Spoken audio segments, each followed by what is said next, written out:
ফজরের আগে থেকে মাগরিব পর্যন্ত আমি খেতে পেলাম না, আমি পান করতে পারলাম না। আমার দ্বারা খাওয়া পান করা সমস্ত কিছু বিরতি করতে হলো।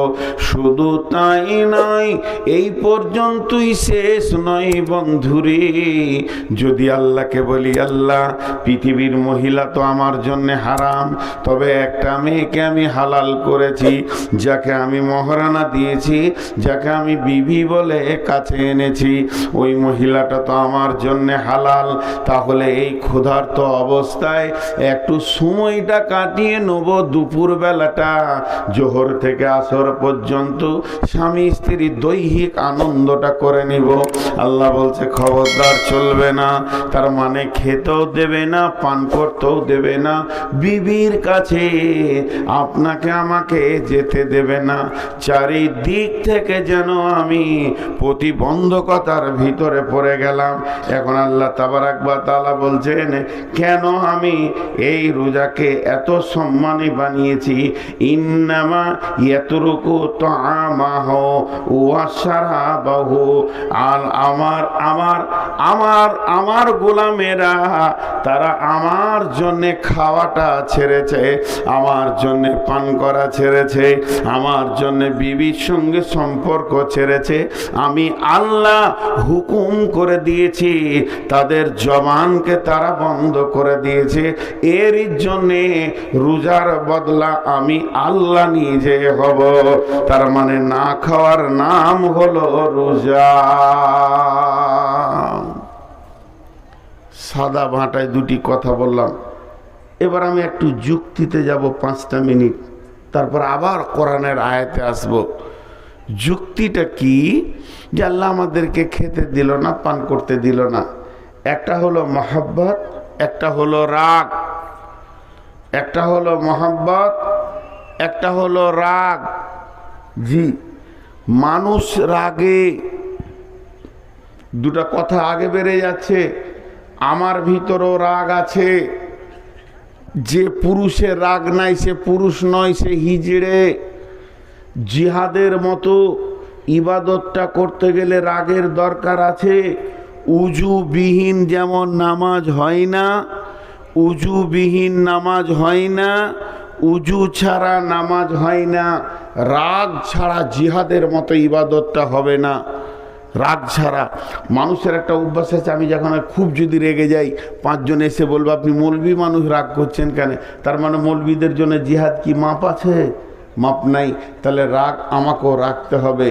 আর পজিশন বুঝতে হবে যে মানুষকে কখন কথা বলতে হয়, কখন মিষ্টি বলতে হয়, কখন আমি রেগে আছি আপনি মিষ্টি করে বলেন, আপনি রেগে আছেন আমি মিষ্টি করে বলবো, তবেই পৃথিবী চলবে। জি ভাই, এক হুজুর মৌলানা সাহেব মানুষ বাথরুমে যাচ্ছে তাড়াহুড়ো করে বালতি নিয়ে, এখন ওর নিম্ন চাপ উঠেছে, এমন সময় গিয়ে একজন বলছে আসসালামু আলাইকুম। কেমন লাগবে? কাপড়ে পায়খানাই হবে। এই অবস্থায় পজিশন বুঝতে হয়। কিছু ছেলে আছে পজিশন বোঝে না। তো যে কথাটা আপনাদের সামনে আমি বলতে চাইছি, যে একটা হলো রাগ আর একটা হলো মহাব্বত। রাগ কেমন? রাগ কাকে বলে? উদাহরণ, একটা ছোট একটা ভাই আছে, উদাহরণটা মন দিয়ে শুনেন। ছোট ভাই ক্লাস 3তে কিংবা 4-এ পড়ে, স্কুল যায়নি। বড় ভাই এসে বলছে তুই স্কুল গেলি না? মানে স্কুল গেলি না কেন? তুই চুপ করে আছে, মারেছে একটা কানে চর। স্কুল যাবি না? বড় ভাই মেরেছে। ও রাগ করে নিলে ভাত খাবে না। মারলে কেন? উইও বাপের বেটা, আমিও বাপের বেটা, আমাকে মারবে কেন? ভাত খেলো না, শুয়ে আছে। জোহরের নামাজ হয়ে গেল, শুয়ে আছে। মা ডাকছে, বোন ডাকছে, খাবো না। তখন মা বলছে বড় বেটাকে, মেরেছিস তুই? ডাকগা, খাইনি কো আজকে। ও রাগ করে। তখন বড় বলছে উনা খাগা, ওকে আমি ডাকতে দিতে পারবো না। এটা একটা কথা। আর খান খান, জি মৌলানা সাহেব এসছেন? বলে হ্যাঁ। নাস্তা খান? না খাও না। তো ভাত খান? না ভাত। রুটি খান? না খাও না। এক কাপ চা খান? দরকার নেই। তার একটা পান খান। এই খান খান এটা হলো মহব্বতের প্রতীক। আর খবরদার খাবি না, এটা হলো রাগের প্রতীক। অথচ আমার আল্লাহ লাখো মায়ের থেকে মহব্বত বান্দার উপরে বেশি রাখে। আল্লাহর দাবি মায়ের থেকে লাখো কোটি গুণের মহব্বত বান্দার উপরে আল্লাহ বেশি রাখেন। আল্লাহ যে কত মহব্বত, কেউ বলে 99টা মায়ের থেকে, কেউ বলে 1000 মায়ের থেকে, কেউ বলে কোটির, জিনায়ের কোনো হিসাব নাই। একটা মায়ের মহব্বতের সঙ্গে আল্লাহর মহব্বতের কোনো তুলনা করা যাবে না, এত মহব্বত। কিন্তু বন্ধু, দুটোর মধ্যে পার্থক্য কি? যদি কোনো ছেলে না খেয়ে রাগ করে, মা বেচैन হয়ে যায়, বেটা খেয়ে নাও। যদি কোনো ছেলে না খেয়ে রাগ করে, মা বেচैन হয়ে যায়। আর আমার আল্লাহ দাবি করছেন আমার মহব্বত বেশি। আবার পুরা একটা মাস আমাদেরকে একদম সুবে সাদেক থেকে সূর্য ডোবা পর্যন্ত খাওয়া পানাহার থেকে বিরত রেখে দিয়েছে। তাহলে কাজের সঙ্গে দাবির তো মেল হচ্ছে না। আল্লাহর দাবি মহব্বত বেশি, কিন্তু কাজের দিকে এগিয়ে দেখছি আমার রব কিন্তু কাজের ময়দানে গজবটা বেশি দেখাচ্ছে। জি না বন্ধুরে, চলেন আবার আয়াতে যাই। বিসমিল্লাহির রহমানির রহিম। ইয়া আইয়ুহাল্লাযীনা আমানু, হে ঈমানদারেরা, কুতিবা আলাইকুমুস সিয়াম, হে আমার গোলামেরা, ওরে আমার মুমিন বান্দারা, তোমাদের উপরে আমি রমজান মাসের সিয়ামকে ফরজ করে দিলাম। একদম অপরিহার্য তোমার থাকে যে শর্তগুলিতে তুমি মাপ পাবে, সফরে পাবে, অসুস্থতে পাবে, পরবর্তীতে রেখে নেবে, মেয়েদের মেন্স হলে পাবে, পরবর্তীতে রেখে নেবে। সমস্ত শর্তকে ধরে বাদ দিয়ে তোমাদের ওপরে আমি ফরজ করে দিলাম, যেমন ফরজ করেছিলাম তোমাদের পূর্বপুরুষের ওপরে। এখন যদি আল্লাহকে জিজ্ঞেস করি, মাবুদ তুমি এত কঠিন একটা ইবাদত দিলে, লাভটা বলে দাও। আমার রব বলছেন লাআল্লাকুম তাত্তাকুন, লাআল্লাকুম তাত্তাকুন। রোজা একটা ডাইসের নাম, রোজা একটা ফর্মার নাম। ইটের যেমন ফর্মা আছে, টালির ফর্মা আছে, ওখানে মাটি দিলে ইট হয়ে যায়, ওখানে মাটি দিলে টালি হয়ে যায়, তেমনি রোজা একটা ফরমার নাম। এর ভিতরে যে ঢুকবে ও মুত্তাকি হয়ে যাবে। আমি রোজাকে এমন প্যাটার্ন দিয়ে বানিয়েছি, রোজার ভিতরে ঢুকলি অটোমেটিক সে মুত্তাকি হয়ে যাবে। লাআল্লাকুম তাত্তাকুন। আমি বান্দা তোমাদেরকে না খাইয়ে রাখছি তোমাদেরকে আরো আপারে তোলার জন্যে। তুমি বুঝবে না, তোমার সে জ্ঞান নাই, তোমার বোঝার সে জ্ঞান নাই। আমি তোমাদেরকে মুত্তাকি করতে চাইছি। কোরআন হাদিসের ভিতরে, কোরআন এবং হাদিসের ভিতরে যতগুলো সাতা আছে, যতগুলো দরজা আছে, যতগুলো ক্লাস আছে, যতগুলো সেকশন আছে, সব থেকে দামি সেকশন হচ্ছে মুত্তাকি, পরেজগার হওয়া। মুত্তাকি পরেজগার হওয়া। আল্লাহ বলছে তোমাদেরকে আমি রোজাতে মুত্তাকি বানাই। তোমরা মানবে না, আমি বানাই। তোমরা মানবে না, আমি বানাই। আমি মেহেরবান, তোমাদেরকে আমি ক্যাপাসিটি করে বানিয়ে নিই। যেমন একটা উদাহরণ দিব আপনাদেরকে, উদাহরণটা মন দিয়ে শুনলে বুঝতে সুবিধা হবে। ভাই আল্লাহকে সাক্ষী রেখে বলছি, মিথ্যা বলিনি। ওই আল্লাহকে আমাকে জান দিতে হবে, কিয়ামতের মাঠে যেতে হবে। প্রচুর সুগার বেড়ে গেছে, 3-4 দিন হলো। যাক, আর একটা জালসা আছে, তারপরে ডাক্তার দেখাবো ইনশাল্লাহ। রমজান মাসে আবার অনেকগুলো সফর আছে, বাংলাদেশে যেতে হবে 15 দিনের জন্য। জালসা নেই, আমি নিজের কাজে যাব। তো যাই হোক, আল্লাহ বানাচ্ছে, আমরা বানবো না, আল্লাহ বানাচ্ছে। সেটা কেমন একটা উদাহরণ দিচ্ছি। আমরা যে নামাজের রুকুনগুলো চেঞ্জ করি, তো একটা তকবীর পড়ি। তকবীরটা কি বলি? আল্লাহু আকবার বলি না ভাই? একটা তকবীর আমরা সবাই বলি, ইমাম সাহেব বলে আমরা উঠা বসা করি। সেই তাকবীরটা কি? আল্লাহু আকবার। কিন্তু নামাজ সালাত কাকে বলে? তাকবীরে তাহরিমা থেকে শুরু হলো, সালাম ফেরাতে গিয়ে শেষ হবে। সালাতের ভিতরে কোনো চিন্তা করা যাবে? জি ভাই, আপনারা মুখ খুলেন। সালাতের ভিতরে কোনো চিন্তা করা যাবে? এই যে মাধ্যমিক পরীক্ষা হয়ে গেল 3 দিন আগে, এই ছেলেগুলো যদি শূন্য পায় লাভ হবে? একবার আপনারা আমার সঙ্গে 2 মিনিট কথা বলেন, শূন্যর কোনো মূল্য আছে? ডান দিকে যদি বসে, হ্যাঁ, যদিও শূন্য ঠিক জায়গায় বসালে 10 গুণ বেড়ে যাবে। বাড়বে কি বাড়বে না? তাহলে শূন্যরও মূল্য আছে। তো হারাম, হারাম, হারাম ভালো জিনিস না খারাপ জিনিস? সবাই বলেন হারাম ভালো না খারাপ? জি, কিন্তু হারাম খারাপ। কাবা শরীফের নাম হচ্ছে হারাম শরীফ। কাবার নাম হারাম। মক্কাওয়ালারা জিজ্ঞেস করে হারাম হারাম, গাড়িওয়ালারা বলবে হারাম হারাম হারাম। আপনি হারামে যাবেন, তাহলে ওটা ভালো না খারাপ? এবার ভেজাল লেগে গেল, ওটা ভালো। এবার পৃথিবীর সব থেকে বড় ইবাদত হচ্ছে সালাত। এর থেকে বড় ইবাদত আর নেই। এটা আল্লাহ বান্দা বান্দা আল্লাহ হয়ে আছে, এখনো কোনো ফেরেশতা মাঝে ঢুকেনি। তো এই এই এই সালাতের প্রথম তাকবীরটার নাম কি? তাকবীরে তাহরিমা। সবাই বলেন তাকবীরে, বাংলায় বলেন হারাম তাকবীর। ওর নাম হারাম কেন হলো এবার বলেন? হারাম দিয়ে শুরু হলো নামাজ, আর শেষ হবে হালাল দিয়ে। কেন হারাম বলা হলো সবাই আপনারা জানেন, তাও বলে দিছি।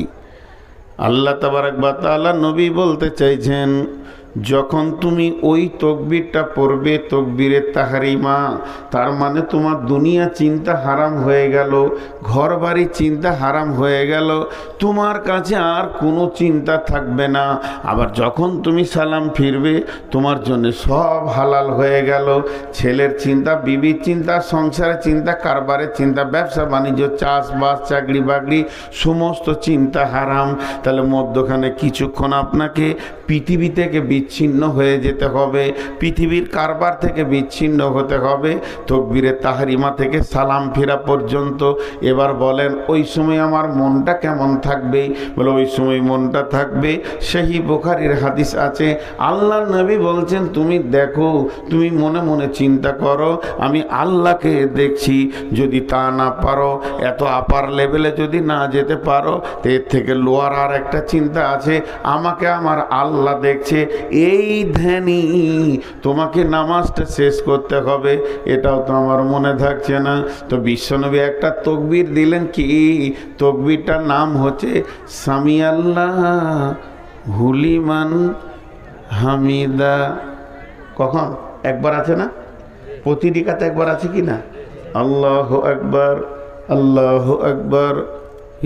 রুকু থেকে সাজদায় গেলাম, আল্লাহু আকবার, আল্লাহু আকবার, আল্লাহু আকবার, আল্লাহু আকবার, আল্লাহু আকবার। আবার রুকু গেলাম, আল্লাহু আকবার। যখনই রুকু থেকে উঠব, আল্লাহু আকবার নয়, সামি আল্লাহ বলেন, সামি আল্লাহ হুলিমান হামিদা। এই শব্দটার মানে জানেন? এই শব্দটার মানে হচ্ছে শুনছেন আল্লাহ। সামি আল্লাহ মানে শুনছেন আল্লাহ, হুলিমান হামিদা, আমি তার জন্যে যা প্রশংসা করছি উঠা বসার ভিতরে, এটা আমার আল্লাহ শুনছে। তাহলে আমার জবান দিয়ে প্রতি রিকাতে একবার করে আমি বলতে রয়েছি, আমার আল্লাহ শুনছে আমি যেটা তার প্রশংসা করছি। তার মানে আল্লাহর হাজিরটাকে স্বীকার করলাম, আল্লাহ যে আমার কাছে রয়েছেন, আল্লাহ আমার মনগুলো শুনছেন, আল্লাহ আমার দোয়াগুলো শুনছেন, আমি তার কাছে ভিখারির মতো যা চাইছি তা শুনছেন, আমি তার কাছে গিড়গিড়িয়ে যে কাঁদছি সেটাও শুনছেন। এই কথাটা প্রতি রিকাতে আমি বলতে রয়েছি। আমার রব বুঝবেন যে আমার গোলাম আমার হাজিরিকে স্বীকার করে নিয়েছে, যাতে করে নামাজটা কবুল হয়ে যায়। বন্ধুরে আমার, তেমনি আমার আল্লাহ বড় মেহেরবান, সারা বছরে একটা মাসকে আমাদেরকে দিয়ে দেয়। যত গুনাহ করেছিস এমন একটা আগুনের ভাঁটিতে আমাদেরকে ভরে দেয়। সেই ভাঁটিটার নাম হলো না খাওয়া ভাঁটি। না খেয়ে বান্দা যখন ধুকে ধুকে কষ্ট পায়, লোহাকে সোনাকে মানে ভাঁটিতে ভরে, তার দাম বাড়ানোর জন্যে, দাম কমানোর জন্যে নয়। তার কাছ থেকে জং ছেড়ে যাবে, ময়লা ছেড়ে যাবে, খাদগুলো চলে যাবে, সলিড সোনাটা দাঁড়িয়ে যাবে। তো আল্লাহ তাবারাক ওয়া তাআলা বলছেন, আমি রোজাটাকে একটা ভাঁটি বানিয়েছি, একটা আপনার কিনা ওই ফর্মা বানিয়ে দিয়েছি। এই ফর্মাতে যতজন ঢুকবে লাআল্লাকুম তাত্তাকুন, প্রত্যেকেই মুত্তাকি হয়ে যাবে। একবার বলেন সুবহানাল্লাহ। এমন একটা ইবাদত আল্লাহ আমাদেরকে দিয়েছে যে ইবাদতের মাধ্যম দিয়ে আমরা মুত্তাকি হয়ে যাব, মুত্তাকি হয়ে যাব, মুত্তাকি হয়ে যাব। এর থেকে আর সুখবর কি আছে ভাই? এর থেকে আর কি সুখবর আছে? আল্লাহ আমাদেরকে বানিয়ে নিছেন। আহা, আপনারা কি করতেন জানি না। আমার নিজের একটা জীবনী ছোট কথা বলি। আমার বড়টা, আমার বোন আছে একটা, তারপরে আমি, আর আমাকে পৃথিবীতে রেখে আমার মা আল্লাহর ডাকে চলে গেছেন। তো আমি মাকে মনে পড়ে হালকা চেহারাগুলো, মায়ের আদর জানি না। তবে আব্বা অনেক দিন বেঁচে ছিলেন আমার বিয়ে হওয়া পর্যন্ত, বাকি ওই ছোট বয়সে মা গেছে। তা আমার বড়টা আমার বোন, দুই ভাই বোনে প্রাইমারি স্কুল যেতাম, বুঝতে পারছেন কি না। স্কুল যাওয়ার কারণ কি, সকালে উঠি গোসল করে প্যান্ট জামা পরে রেডি হতাম, মনে হতো যেন অফিসে চললো, এত ব্যস্ত আর কি। কেক দেবে, কেক, স্কুলে কেক পাওয়া যেত আমাদের জামানা, এখন তো ভাত খাওয়াচ্ছে। তো কেকটার লোভে সেই ছোট বর্ণ পরিচয় বইটা নিয়ে দৌড়তাম। আর ছুটির ঘন্টা একটু সাউন্ড পেলেই বই পড়ে থাকতো, মারতাম দৌড়। ওই বইটা আমার বোন কুড়িয়ে আনতো প্রতিদিন। এ ছিল জিন্দেগি, আনন্দ। যে ওই যে একটা কেক সরকার থেকে বরাদ্দ ছাত্রদেরকে দাও, তার লোভে আমি এগিয়ে যাচ্ছি। তো আল্লাহ তাবারাক ওয়া তাআলা আমাদের জন্য কি রেখেছেন দেখেন, কত বড়। ছোট্ট করে একটা উদাহরণ দিব। এই উদাহরণটার ভিতরে আপনারা অনেকগুলি কথা পেয়ে যাবেন। আপনাদের এখানে অনেক ইট ভাটা আছে না? বাংলা ভাটাও আছে, ইটের ভাটা চলে। তো যে মিস্ত্রি ইট বানাবে, ও একটা কোদাল আর বালতি নিয়ে বের হয়েছে বাড়ি থেকে। 2 বালতি পানি মেরে দিল মাটিতে, এবার কোপ মারতে শুরু করেছে। তো মিস্ত্রি যখন কোপ মারতে শুরু করেছে, তখন মাটি মিস্ত্রিকে বলছে, আমাকে কোপ মারছো কেন, আমি কি করলাম? তো মিস্ত্রি উত্তরে মাটিকে বলছে, এটা উদাহরণ, ভাবিয়েন না যে কোথাও এরকম হয়েছিল বা বুখারী মুসলিমে আছে, তাহলে তো বিপদ। কালকে যদি বলেন হুজুর হাদিসটা কত নম্বর, তাহলে তো আমার আর জান থাকে না। এটা উদাহরণ দিচ্ছি। মাটি মিস্ত্রিকে বলছে, ভাই তোমার কি করলাম, এত কোপ মারছো কেন? তো মিস্ত্রি উত্তরে বলছে, চুপ কর, তোরই দাম বাড়বে। চুপ কর, তোরই দাম বাড়বে, তুই কোপ খা। দিয়ে কোপানো হয়ে গেল। এবার পানি আর বালু দিয়ে লাত মারছে। লাত মারলে দাম বাড়ে না কমে? আপনারা উঠে এসে যদি আমার বুকে একটা লাত মেরে দেন, দাম বাড়বে। এই মোবাইল বন্ধ করো, মোবাইলের লাইট আমি নিতে পারি না, মাথা ঘুরে পড়ে যাবো বলছি। আর তোদের এই বয়সে মোবাইল, এত বড় মোবাইল। আরে বাপ, বিয়ে হয়েছে? তোর বাপকে বলবি তাড়াতাড়ি বিয়ে করতে হবে তোদেরকে, একদম লেট করা যাবে না। তো মিস্ত্রি বলছে চুপ কর, তোর দাম বাড়বে। এবার যখন লাত মারতে শুরু করেছে, তখন মাটিটা বলছে, তুই বললি আমার দাম বাড়বে, তো লাত খাইছিস কেন? বলে চুপ কর, লাত খা, তোরই দাম বাড়বে। এবার ওকে রোদে শুকালো। রোদে যখন শুকাচ্ছে, তখন মিস্ত্রিকে দেখে ইট বলছে, একটু পানি দে ভাই, ভিতর টান মারছে। বলে চুপ কর, পানি দিলেই তোর দাম কমে যাবে, পানি না দিব তো তোর দাম বাড়বে। ওটা সহ্য করলো। এরপর ভাঁটিতে চড়িয়েছে। এবার কালো কয়লাটা পাশে এসেছে। কয়লাকে দেখে ইট বুঝে নিয়েছে মাল খারাপ, ও নিজে জ্বলবে, আমাকে জ্বালাবে, নিজে জ্বলবে, আমাকে জ্বালাবে। তখন মিস্ত্রিকে ডেকে বলছে, ভাইয়া প্রথমে আমাকে কাটলি, ধৈর্য ধরলাম, লাত মারলি, কিছুই বলি নাই। ফরমাতে ভরে দুটা কিল মেরেছিস, সেটাও সহ্য করেছি। রোদে শুকাইলি, পানি দিলি না। এখন এমন একটা কাজ শুরু করে দিয়েছিস, এই আগুন জ্বলবে, আমাকেও জ্বালাবে। এখন কি বলছিস বল? বলছে ভালো করে পুরবি তো বেশি দামটা হবে, আর ছালট হয়ে যাবি তো লোক নিয়ে গিয়ে রাস্তায় ফেলে দিয়ে তোর মুখে জুতা মারবে। আর ভালো করে পুরবি তো কাজ লাগবে। এবার ইটটাই এ গ্রেটে পুড়েছে। তখন মসজিদওয়ালা, মাদ্রাসাওয়ালা, আপনারা মসজিদ বানাবেন, গিয়ে ইটটাকে ধরেই বলছেন এটা কই দাম নেবেন বলেন, এটার দাম যা লাগবে এই মালটাই আমাদের মসজিদে লাগবে। তখন ইট বলছে বন্ধুরে কত লাত খেলাম তোর খবর নাই, বন্ধুরে কত কোপ খেয়েছি, ভাটিতে পুড়েছি, জ্বলেছি। আজকে আমি যদি মসজিদের দেওয়ালে লেগে যাই, কিয়ামত পর্যন্ত দাঁড়িয়ে দাঁড়িয়ে তেলাওয়াত শুনতে পাবো, আজান শুনতে পাবো। আমি যদি স্কুলে মাদ্রাসায় লেগে যাই, আমার কাছে লোক শিক্ষা গ্রহণ করবে। তাহলে আজকে বুঝেছি কোন জায়গা থেকে এসে কি দাম লেগেছে। বন্ধু আমার, এটা একটা মিসাল দিলাম। আর একটা ছোট্ট মতো মিসাল দিই। আমাদের বাম পাশে যারা রয়েছে মা বোন, এখানে সব মেয়ে ছেলে আছে, এরা সোনা পরে কানে, নাকে, হাতে, গলায় সোনা পরে, কথা বলে না, ঘুমিয়ে গেল, পানি খায়। দেখেন কতবার খেলাম, এক দেখো কমেনি, জিভটা আটকে গেছে ভাই। তো এরা সোনা পরে, জি না। কোনো মেয়ে সোনা পরে না, যেটা পরে ওটার নাম গয়না। সোনার গয়নার মধ্যে পার্থক্য আছে। মেয়েদের কাছে কোনো সোনার মূল্য নাই। সোনা যত দামি হোক না কেন, ওকে ভাটিতে ঢুকতে হবে, আগুনে পুড়তে হবে, ডাইসে যেতে হবে, তারপরে ওকে আবার কি না অ্যাসিড দিয়ে পোড়াবে, এরপরে রিঠে দিয়ে ওকে ঘষবে, তারপরে ওকে ছালট তুলবে, তারপরে ওর উপরে লাগবে পালিশ, তারপরে ওর নাম মূল্য। সোনা এত দামি হওয়ার পরও ওকে ভাটিতে না ঢোকার পর্যন্ত গয়না হচ্ছে না। আমার রব বলছে, গোলাম রে, তোরা আমার বড় সোনার টুকরা, তোদেরকে রোজা নামে ভাটিতে ভরবো, তোদেরকে ছিলে ছালট সোজা করে নিব। হারাম টারাম যা সারা জীবন খেয়েছিস, সব ছালট দিয়ে আমি বের করে তোদের হালালগুলোকে হারাম করে দিলাম। এবার দেখ কি করে চলবি।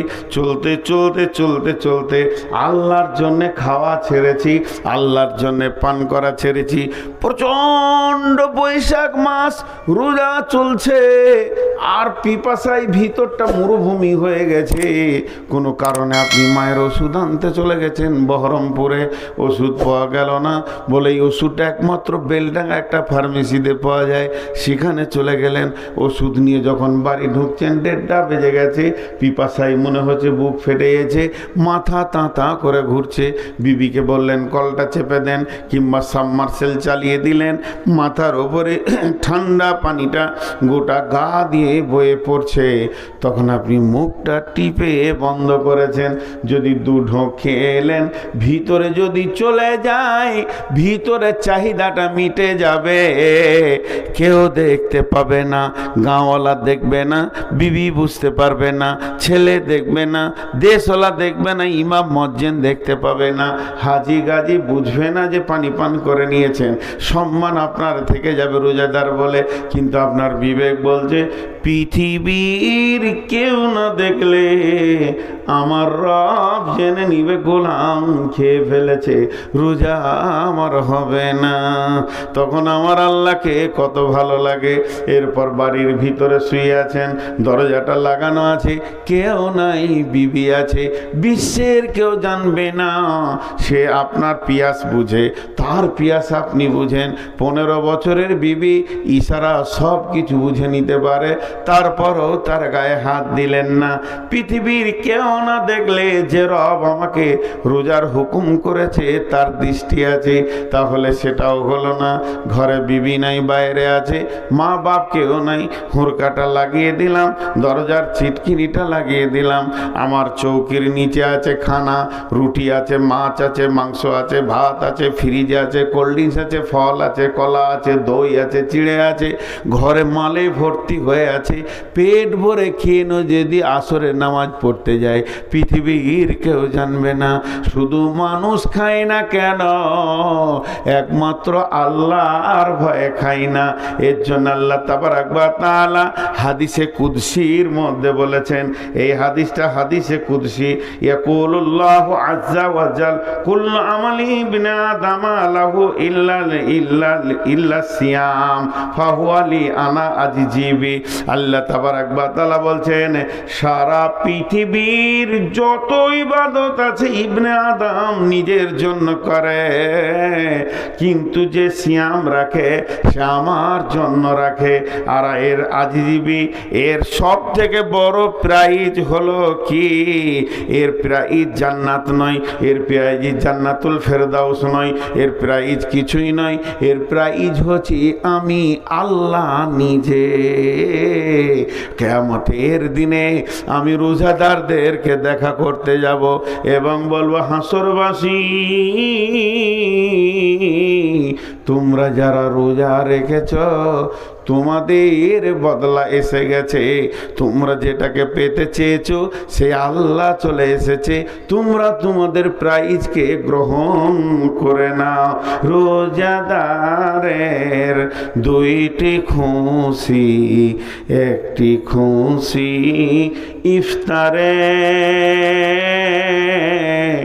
অপরটি হয় আল্লাহর দিদার রোজ হাসরের প্রান্তরে। কত খুশি রোজাদারের দুইটি খুশি, একটি খুশি ইফতারে, অপরটি হয় আল্লাহর দিদার রোজ হাসরের প্রান্তরে। রোজাদারের দুটি খুশি, একটা হলো ইফতারে। ইফতার যখন খাবেন খুশিটা কি? সারাদিন না খেয়ে প্রথম খাবার মুখে দিচ্ছি, একটা খুশি। নাম্বার দ্বিতীয় খুশি, আমি যে সারাদিন রোজাটা রাখলাম, আল্লাহ আমাকে রাখার তৌফিক দিলেন, আমার আমল নামাতে আজকে একটা রোজার নেকি লেখা হয়ে গেল, এটা একটা আনন্দ। 3 নম্বর ঈদুল ফিতর বলা হয়, ওটা হলো আনন্দের দিন। কেন? আজকে পহেলা সওয়াল, আমার রব আনন্দ দিয়েছে আমাদেরকে, ঈদগাহে গিয়ে আনন্দ করব। আমার 30টা রোজার সবকে লেখা হবে, আমার জীবনের গুনাহ মাফ হলো, আল্লাহ আমাকে মুক্তি দিলেন, আমার শরীরের সমস্ত জঙ্গল ঝরে গেল, আমি সলিড সোনাতে দাঁড়িয়ে গেলাম।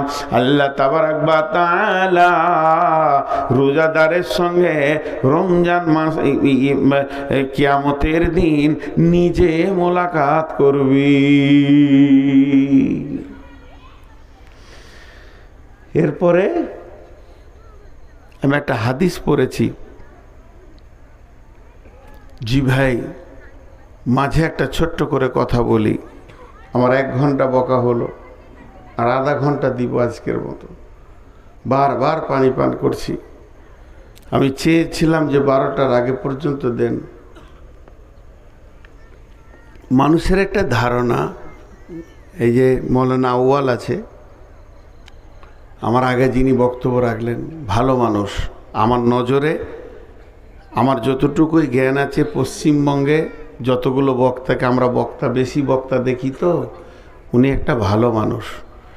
এবং ওনার যে ইলমেটা আছে, আমাকে 10 বছর পড়াবে।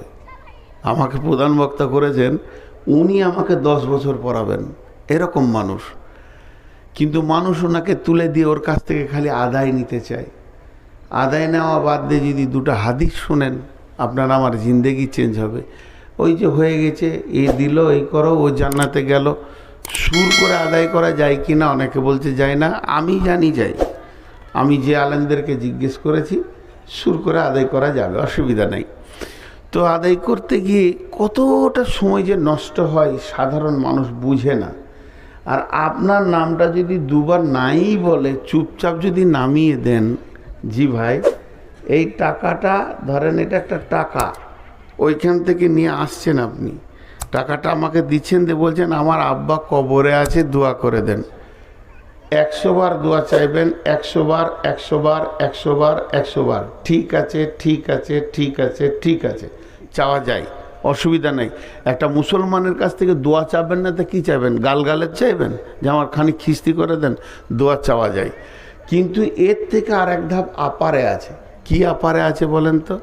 আমার কাছে আপনি একটা মোবাইল কিনতে এসেছেন, বলছি এই মোবাইলটা 40,000, এই মোবাইলটা হচ্ছে 42,000, 2,000 টাকা বেশি, এর থেকে এটা অনেক গুণে ভালো, তো ভালোটাই আপনি নেবেন। দুটোই 40,000, এটা ভালো এটা খারাপ, ভালোটাই আপনি গ্রহণ করবেন। এবার ভালো একটা বলি, চুপচাপ টাকাটা টেবিলে দিয়ে বসে যান। কারণ দোয়া যাকে বলছে সে আপনার কি দুশ্মন ছিল? আল্লাহর সাথে কি আপনার ঝগড়া হয়ে আছে আমি বলে দিব যে আপনার বাপ জান্নাত যাবে? তার থেকে আপনি টাকা দিয়ে যদি বলেন আল্লাহ আমি 2,000 টাকা দিলাম, আমার আব্বাকে মাফ করে দেন, আল্লাহ বেশি খুশি হবে। আমার গোলাম আমার কাছে চেয়েছে, আমার গোলাম আমার কাছে চেয়েছে, আল্লাহ এটা খুশি হবে, আল্লাহর সাথে আপনার সম্পর্ক জুড়বে। তো ভাই চুপচাপ দিয়ে দেওয়ার মতো নিয়ামত কিছু নেই। চলেন আমি হাদিসটা নিয়ে একটু ব্যাখ্যা করি।